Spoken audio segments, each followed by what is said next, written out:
पाकिस्तान के इर्द गिर्द का माहौल मजीद ख़राब हो रहा है। इसराइल की तरफ से ईरान के ऊपर स्ट्राइक्स की खबरें जो पहले सरगोशियों तक महदूद थीं अब बड़ी खबरों में कन्वर्ट हो गई हैं।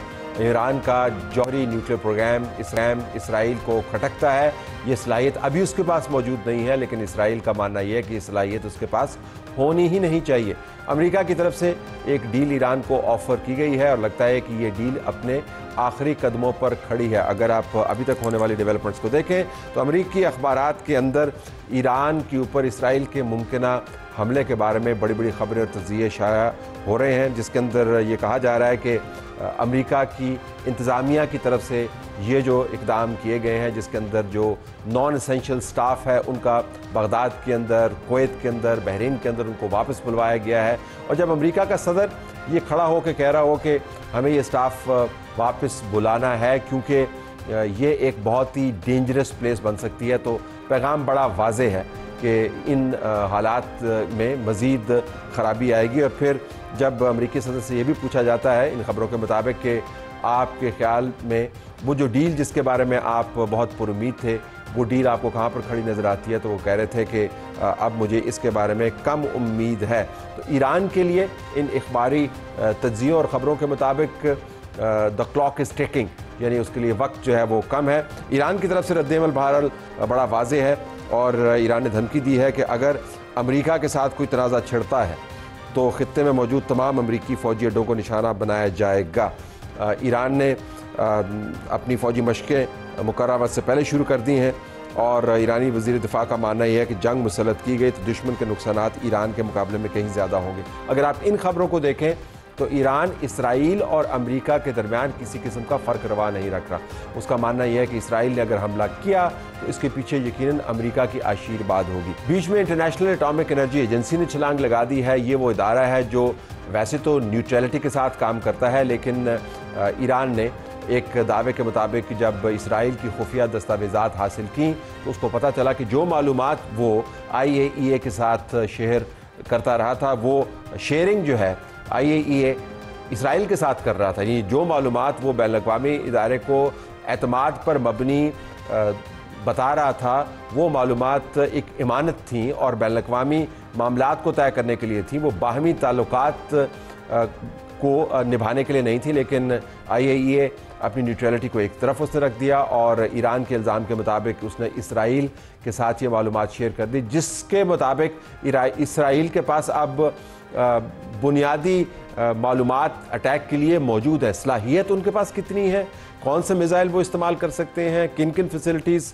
तक वो पहुंच सकते हैं, ये फैसिलिटीज़ सड़क पर नहीं पड़ी हुई, ये ज़ेर ज़मीन है और बहुत सी जगहों पर महफूज भी हैं, लेकिन इसराइल तबाहकुन हमला कर सकता है। IAEA का किरदार बहुत मशकूक रहा है। इर्द गिर्द के जो ममालिक हैं उनके लिए एक मखमसा भी है, जो मशरिक़ वस्ता के ममालिक हैं उनके लिए एक इम्तिहान भी होगा अगर इसराइल की तरफ से अटैक हुआ। पाकिस्तान के लिए इसकी लिए इम्प्लिकेशंस बहुत अहम हैं। पाकिस्तान के फील्ड मार्शल आसिम मुनीर साहब इस वक्त अमेरिका के अंदर मौजूद हैं। ईरान के अंदर पाकिस्तान के वज़ीर आज़म ने खड़े होकर ये बयान दिया कि ईरान का सिविलियन न्यूक्लियर एनर्जी को पाना उसका एक हक बनता है। ईरान के साथ हमने ताल्लुकात बेहतर बनाए, ईरान के हाईएस्ट रिप्रेजेंटेटिव पाकिस्तान के अंदर मौजूद रहे, तो अगर ईरान पर हमला होता है और ईरान कोई स्टैंड लेता है तो पाकिस्तान के लिए फ़ैसला करना एक मुश्किल मरहला होगा। लेकिन ये तमाम मामलात आपको बताते हैं कि आने वाले दिनों में हालात स्टेबिलिटी की तरफ जाते हुए माइल नहीं हो रहे। बात का आगाज़ हम करेंगे डॉक्टर कामरान बुखारी से, माहिर है बैनुल-अक़वामी अमूर के। वो वाशिंगटन में मौजूद हैं, पहुंच रखते हैं बहुत सारे डिप्लोमेटिक हलकों के हवाले से और तहकीक कर रहे हैं। उनसे हम ये जानना चाहेंगे कि ये किस किस्म की जंग है, इसराइल और अमेरिका क्या आपस में इकट्ठे हैं, मिलकर और खुफिया अंदाज से ईरान के ख़िलाफ़ खेल रहे हैं या उनके दरमियान कोई तनाज़ा भी मौजूद है, और इसराइल क्या ईरान को एक ऐसी रियासत में कन्वर्ट कर सकता है जिस किस्म की रियासत हमने दूसरी जगह पर देखी, जो बगदाद की रियासत का हाल है, जो यमन का हाल है, जो सीरिया का हाल है, जो लीबिया का हाल है, उस किस्म की रियासत बन जाएगा ईरान। इस हमले के नतीजे में अगर ये हमला होता है कोई नई शक्ल इख्तियार करेगा। डॉक्टर साहब आपका बहुत शुक्रिया। वो याद है जब हमने आपसे बात की थी गज़ा के हवाले से, तो उस वक्त कुछ ये मामला था कि शायद ये तमाम जो कॉन्फ्लिक्ट है ये महदूद हो जाए। अब हम ये तो नहीं कहते कि इसराइल और ईरान के माबैन जो मसला चल रहा है उसका ताल्लुक बराह रास्त गज़ा से है, लेकिन लगता यूं ही है पाकिस्तान के अंदर बैठे हुए कि जैसे इसराइल ने पहले ईरान के जो इलाकाई, जिसको वो प्रॉक्सीज कहता है, उनको तबाह किया, उसका क्लेम रिड्यूस किया, और अब वो ईरान की जानिब जा रहा है। तो फर्स्ट एंड फॉरमोस्ट इसका ताल्लुक इसराइल की लार्जर स्ट्रेटजी से आपको लगता है जो फिलहाल आपको गजा में नजर आती है, या ये बिल्कुल अलहदा मामला है? देखें तलत, जो गजा की जंग है वो अब अपने ही वेवलेंथ और फ्रीक्वेंसी पे है। उसका ताल्लुक जो है वो बड़ी इलाकाई जंग से नहीं रहा। जैसे आपने खुद जिक्र किया कि वो जो हिजबुल्लाह को शिकस्त मिली, फिर उसके नतीजे में असद हुकूमत का तख्ता उलट गया, तो यानी शाम और लबनान यानी लवांट के अंदर से ईरान का असर रसूख जाता रहा, और वो जो खतरा मंडला रहा था इसराइल के नॉर्दर्न फ्लैंक पे, वो खत्म हो गया है। अब Iran is back in the box, और वो उस बॉक्स की जो एक्सपेंशन है वो, उसमें आप इराक को शामिल कर लें, लेकिन वो इजरायली जो टेरिटरी है या बॉर्डर है उससे खासा दूर है। हाँ, हूतियों की तरफ से उनके ऊपर जो है अक्सर वक्तन फवक्तन जो है छोटी मोटी जो है वो रॉकेट आते हैं, जिसकी वो जवाबी कार्रवाई करते हैं। जहां तक अब जो मौजूदा सिचुएशन है उसका ताल्लुक जो है वो ईरान की न्यूक्लियर कैपेबिलिटीज के साथ है, कि अगर ये जो बातचीत चल रही है ट्रंप इंतजामिया की ईरान की हुकूमत के साथ, ये नहीं, इसका नतीजा जो है कोई डील में नहीं बनता, तो फिर जो है इसराइल अपना जो अस्करी ऑप्शन है उसको एक्सरसाइज करने की कोशिश करेगा।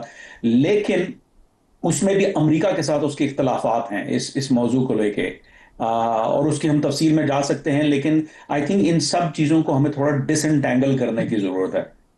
अच्छा, चलो डिसएंटेंगल कर लेते हैं। एक ख्याल ये भी है कि अमेरिका और इसराइल ब्लफ कर रहे हैं। वो ईरान को ये बता रहे हैं कि अगर उसने अमेरिका की डील ना ली तो फिर इसराइल नॉकआउट कर देगा उसको, और ट्रंप के लिए बड़ा ज़रूरी है कि एक वो डील ट्रॉफी की सूरत में अपने टेबल के ऊपर सजाए। आपको पता है वो ट्रॉफी कलेक्टर है। तो क्या आपके अंदर को लगता है कि ब्लफ का एलिमेंट भी है, ये गुड कॉप और नॉट सो गुड कॉप खेल रहे हैं? मैं समझता हूं कि थोड़ी बहुत कोऑर्डिनेशन जरूर है, लेकिन there are real differences between this White House और एंड इजरायली हुकूमत, यानी नेतन्याहू इंतजामिया के, इनके रियल डिफरेंसेस हैं जो कि अब मतलब ढके छुपे नहीं हैं, वो खुल के सामने आ चुके हैं इजरायली अखबारात के अंदर भी और अमरीकी अखबारात के अंदर भी। तो लेकिन जहां तक जो है दबाव डालने का अंसर है वो जरूर है। क्योंकि देखें, जब आप किसी भी के सौदेबाजी कर रहे होते हैं किसी भी फरीक के साथ, तो आपको लेवरेज चाहिए।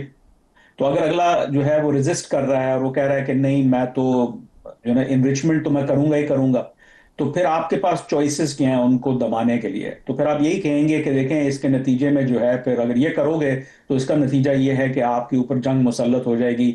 और हम यानी जब बातचीत होती है बंद कमरे के अंदर, तो अमरीकी नेगोशिएटर्स अपने ईरानी हम मनसब को यही कह रहे हैं कि देखें, हम आपके साथ जंग नहीं चाहते, लेकिन इसराइल क्या करेगा हम उसकी गारंटी नहीं दे सकते। तो इस तरह का जो दबाव है वो उसका आंसर जरूर है। लेकिन जहां तक इसराइल का ताल्लुक है, इसराइल का जाविया जरा डिफरेंट है, कि अगर फर्ज कीजिए कि ये बात नहीं बनती, और लेट्स से बात बन भी जाती है, यानी कोई हो जाता है, तो इसराइल जो है नेसेसरली ट्रस्ट नहीं करता कि कोई डील ईरान को न्यूक्लियर हथियार हासिल करने से रोक सकेगी। तो उनका कैलकुलस अमेरिका के कैलकुलस से डिफरेंट है।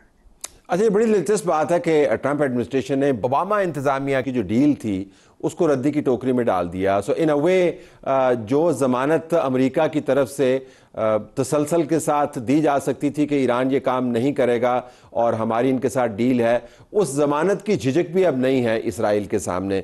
सो एक ख्याल ये है कि ये एक लंबी तवील प्लानिंग, आपको पता है हमारे यहाँ पर कॉन्स्पिरेसी एनालिसिस जो है वो बहुत ज़्यादा होते हैं।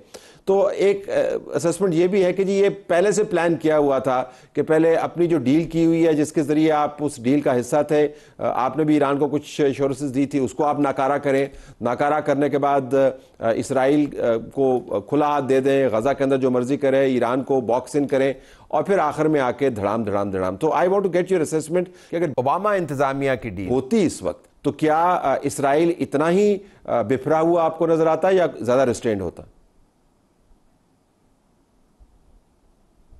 देखिए, हमारे यहाँ तो मतलब आवे का आवा ही बिगड़ा हुआ है ना, तो let's not get into the conspiracy theory जो हमारे यहाँ एक फैशन है, यानी कौमी सतह के ऊपर। तो लेकिन लेट्स टॉक रियलिटी। रियलिटी ये है कि पहली बात तो ये है कि ओबामा इंतजामिया की डील के ऊपर खुद डेमोक्रेटिक पार्टी के अंदर इख्तलाफात थे कि भाई ये जो है आपने बहुत ही घाटे का सौदा किया है, क्योंकि आपने बेसिकली टाइम बाउंड कर दिया, सनसेट क्लॉजेस डाल दी उनके अंदर कि 10 साल के बाद आपको खुली छुट्टी है कि ये कर लें, 15 साल के बाद ये कर लें, 20 साल के बाद ये कर लें।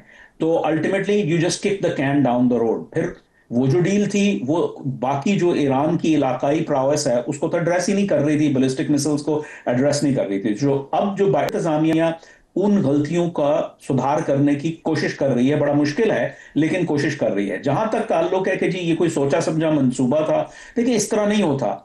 ओबामा इंतजामिया का अपना कैलकुलस था कि हाँ भाई वो जो है वो चाह रहे थे कि जो है अगर ईरान के साथ जो है इस न्यूक्लियर इशू पे कोई बात बन जाती है तो फिर हम मजीद हालात जो है ना शायद बेहतर कर सकें। कम से कम जो एक इशू है खित्ते का, मशरक वस्ता का वो जो है हम हल कर दें तो बाकी फिर दाइश और फलस्तीनी तनाज़ा और दीगर और इश्यूज तुर्की के साथ वगैरह वगैरह वो हम डील कर लेंगे बैठ के। तो लेकिन वो एक अलग कैलकुलस था। इस वक्त ये है जमीनी हकायक बड़े डिफरेंट हैं। और इस इसराइल का उस वक्त भी जो है वो नहीं था एतबार कि भाई ये डील जो है 2015 की वो कारआमद होगी उनके जो है ना स्ट्रेटेजिक इंटरेस्ट को मद्देनजर रखते हुए, और आज भी वही हाल है।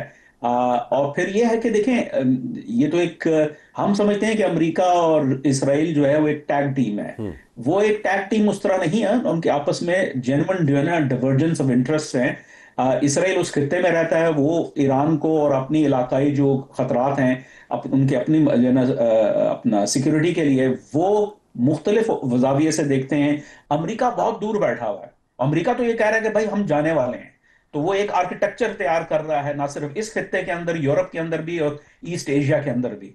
तो इससे जो है फिर वही है कि हमारा क्या बनेगा। यूरोपियंस कह रहे हैं हमारा क्या बनेगा, रूस आ जाएगा। इसराइल कहता है कि हमारा क्या बनेगा, ईरान आ जाएगा। तो ये मामला चल रहा है। ठीक।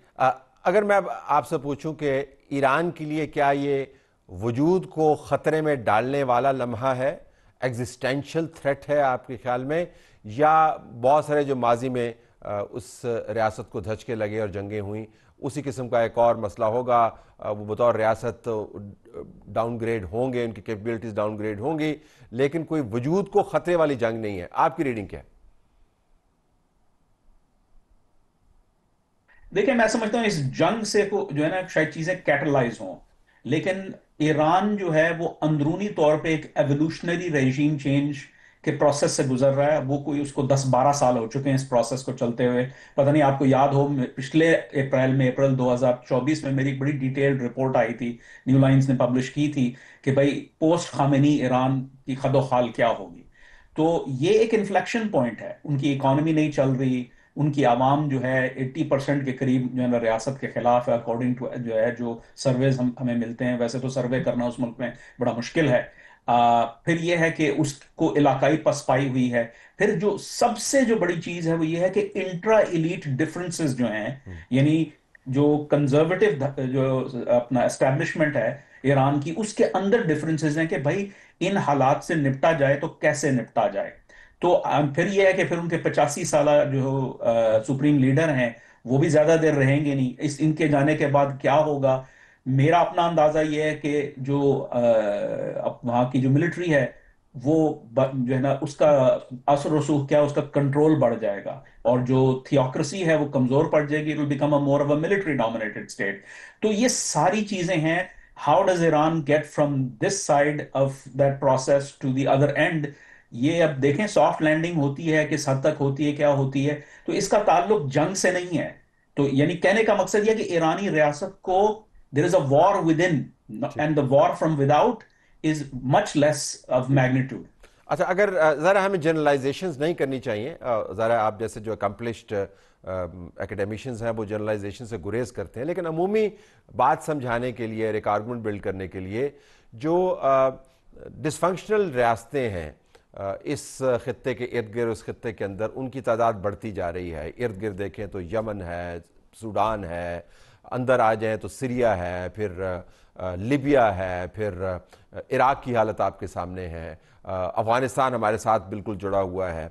अब बीच में इसी रिंग के अंदर ईरान की हालत भी उस तरफ जाते हुए नज़र आती है। तो अंदर की जंग का आपने जिक्र किया, अंदर की जंग मौजूद है, बाहर से जंग है, उनकी न्यूक्लियर कैपेबिलिटी के ऊपर हमले हो सकते हैं, उसके बाद क्या पता कि उनकी फ़ौज के हेडक्वार्टर्स के ऊपर हमले हों, रेवोल्यूशनरी गार्ड्स के ऊपर हमले हों, इंफ्रास्ट्रक्चर तबाह हो। हमने बहुत सारी चीज़ें सोची नहीं थी जो हुई हैं। तो आपको लगता है कि ये जो रिंग ऑफ डिसफंक्शनल रियासतें हैं ये बढ़ता जाएगा और सारी की सारी जो हैं भी मुसलमान रियासतें? जी देखें, ये बात आपने बड़ी अच्छी की। ये वाइडर एंगल जो लेंस है जो यूज करने की बड़ी सख्त सख्त जरूरत है। इस पे मेरे गुज़िश्ता 2-1 सालों में कई मजमून आए हैं। एक मैंने शटर बेल्ट के नाम से लिखा था, फिर एक दी सदर्न आर्क ऑफ क्राइसिस। तो ये आप बिल्कुल सही कह रहे हैं, और इसका दायरा जो है वो आप सिर्फ मशरिक वुस्ता या ईरान के बॉर्डर पे ना रखें, या फिर ये है कि जनूबी एशिया तक ना लाएं। अगर आप म्यांमार से शुरू हो जाएं और बांग्लादेश में जो चल रहा है, फिर भारत के अंदर जो इज़्तिराब है क्योंकि उस लेवल का नहीं है जो बाकी इन रियासतों का जिनका हम जिक्र कर रहे हैं। अफगानिस्तान के अंदर एक स्ट्रेटेजिक वैक्यूम है जिसके जो है स्पिल ओवर इफेक्ट ताजिकिस्तान में भी जा सकता है। फिर आप ईरान में आ जाएं, इराक की रियासत जो है ना इधर है ना उधर है, वो एक ईरानियन सैटेलाइट स्टेट है। और फिर शाम में जो है एक नई रियासत का क्याम होने जा रहा है जिसको तुर्की मैनेज करने की कोशिश कर रहा है। अनफॉर्चुनेटली आपसे हमारा राब्ता मुनक़ता हो गया डॉक्टर साहब। आपने यकीनन इसके ऊपर काफ़ी तहकीक की हुई है, और हम नाज़रीन डॉक्टर साहब का शुक्रिया अदा करते हुए आपको ये बताना चाहते हैं कि हालात जैसे भी बन रहे हैं वो अच्छे नहीं बन रहे हैं, और ईरान के लिए वाक़तन एक बहुत बड़ा ख़तरा मौजूद है। लेकिन ईरान इस ख़तरे को सिर्फ अपने कंधों पर नहीं रखेगा। ईरान इस ख़तरे के जवाब में इस मामले को बढ़ा भी सकता है, तो इसकी इम्प्लिकेशंस बड़ी गहरी हैं। जिन ममालिक का जिक्र डॉक्टर कामरान बुखारी कर रहे थे, उन ममालिक की फहरिस्त बढ़ती चली जा रही है, और यक्के बाद दीगरे आपको किसी ज़माने की जो सबसे तगड़ी रियासतों की ख़बरें मिला करती थी, वो ख़बरें अब टूटी फूटी रियासतों की ख़बरों में कन्वर्ट हो चुकी हैं, और ये बहुत सारी टूटी फूटी रियासतें मुसलमान रियासतें हैं। तो इस किस्म का जब मामला बनता है तो फिर वो कॉन्स्पिरेसी थीरीज जिसके बारे में डॉक्टर कामरान बुखारी ने कहा कि एक हमारे कौमी मशगला भी है, वो अपनी जगह पर मौजूद है, लेकिन कॉन्स्पिरेसी थीरीज फिर बढ़ने लग जाती हैं। मशरक़ के अंदर तो ये थीरीज मौजूद हैं, मगरब के अंदर भी लोगों ने ये बात करनी शुरू की है कि इस तमाम जंग का, जिसका एक हिस्सा आपको ईरान के साथ अब बनता हुआ नज़र आ रहा है, कोई बड़ा बुनियादी मकसद है, और इसका आगाज़ आज से नहीं 9/11 उससे पहले हो चुका है। तो इस किस्म की कॉन्स्पिरेसी थीरीज भी बढ़ेंगी, इलाके के अंदर तलातुम भी आएगा,